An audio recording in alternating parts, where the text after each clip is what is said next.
అందరికీ నమస్కారం. అస్సలాము అలైకుం. God bless you. మిత్రులారా, మనం చూసుకున్నట్లయితే కర్నూలు నుంచి ఆధునిక అస్సలు సాయంత్రం పూట బస్సులు లేని పరిస్థితి ఉంటుంది. చాలాసార్లు మేము కూడా ఇబ్బంది పడ్డాము. ఉద్యోగస్తులు కావచ్చు, వ్యాపారస్తులు, విద్యార్థులు కావచ్చు, హాస్పిటల్ వెళ్ళిన వాళ్ళు కావచ్చు, ప్రతి ఒక్కరు కూడా ఈరోజు బాధపడే పరిస్థితి ఉంది. సాయంత్రం 4 గంటలు దాటితేనే బస్సు లేని పరిస్థితి.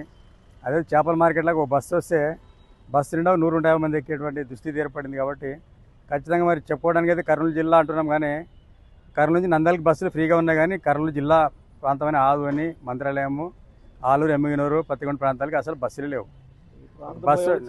ఒక బస్సు స్టార్ట్ అయితే మరి అసలు నిండిపోయి చాలా దుస్థితి ఉంది. మరి చెప్పుకోవడానికి కర్నూలు జిల్లా బస్సు, కానీ వాళ్ళంతా సేవ చేస్తుంది మాత్రం నంద్యాల ప్రాంతం వారికే బస్సులు ఎక్కువ, కానీ మా కర్నూలు జిల్లాకు బస్సులు వేయడం లేదు.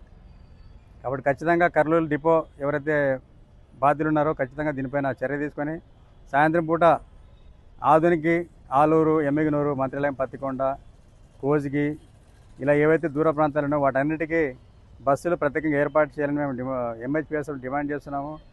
మరి మీకు కాకపోతే ప్రైవేటు వాళ్ళకి సాయంత్రం పూట బస్సులు కానీ ఆ వెహికల్ తిప్పుకునే అవకాశం ఇవ్వాలని కోరుకుంటున్నాం. ఎందుకంటే ప్రజలు ఆర్టీసీ అంటే ప్రజల్ని ఒక చోటు ఇంకో చోటు చేయడానికి ఆర్టీసీ ఉంటుంది. మరి ఆ పనిలో ఆర్టీసీ ఫెయిల్ అయినప్పుడు ప్రత్యామ్నాయంగా ప్రైవేటు వారికి ఎలాగైతే సమైక్యాంధ్ర ఉద్యమంలో ప్రైవేటు వెహికల్స్ తిరిగినాయో అట్లా సాయంత్రం దాటితేనే ప్రైవేట్ వాళ్ళకి కూడా ఆధునిక వెహికల్స్ తిప్పే అవకాశం ఇవ్వాలని చెప్పి ఎంహెచ్పిఎస్ తరఫున మరొకటి డిమాండ్ చేస్తున్నాము. ఈ బస్ స్టాండ్ కూడా చాలా దరిద్రంగా తయారైంది.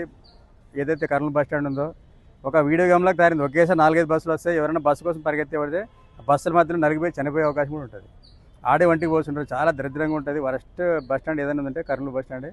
కాబట్టి దాన్ని ఎవరైతే మేనేజర్ ఉన్నారో వారు కొంచెం విజ్ఞతతో పనిచేసి బస్ స్టాండ్ను అభివృద్ధి చేయాలని, అదేవిధంగా విస్తరించాల్సిన అవసరం కూడా ఉంది. ఎందుకంటే సీటు దొరికే అవకాశం ఉంది. కాబట్టి ఖచ్చితంగా ప్రజలు ఈ బస్సుల దగ్గరికి వచ్చేస్తున్నారు. ఆ బస్సులతో వచ్చినప్పుడు ఇంకొక బస్సు వచ్చినప్పుడు సడన్లీ గుద్దుకోవడం కావచ్చు, 2 బస్సుల మధ్య నలిగిపోయే అవకాశాలు కూడా ప్రమాదాలు ఉన్నాయి. ఎంతో జరగలేదు, జరిగే అవకాశం ఉంది. కాబట్టి ఆ బస్ స్టాండ్ని కూడా కొంచెం విస్తరించి చేయాలని, ఒకవేళ బస్ స్టాండ్ స్థలం తక్కువ పడితే బస్ స్టాండ్ను ఆధునిక రోడ్డుకు వేయాలని కూడా మేము ఎంహెచ్పిఎస్ తరఫున డిమాండ్ చేస్తున్నాము. ఈ విషయంపై ఖచ్చితంగా ప్రభుత్వ అధికారులు కఠినంగా పనిచేసి ఆధుని ప్రాంతానికి బస్సులు పంపాలని చెప్పి మరొకసారి డిమాండ్ చేస్తాం. లేనిడలా ప్రభుత్వానికి ఈ విషయంపై ఉన్నతాధికారుల మీద ఫిర్యాదు చేస్తామని హెచ్చరిస్తున్నాం. నా పేరు నూర్ అహ్మద్, ఎంహెచ్పిఎస్ రాష్ట్ర కార్యదర్శి.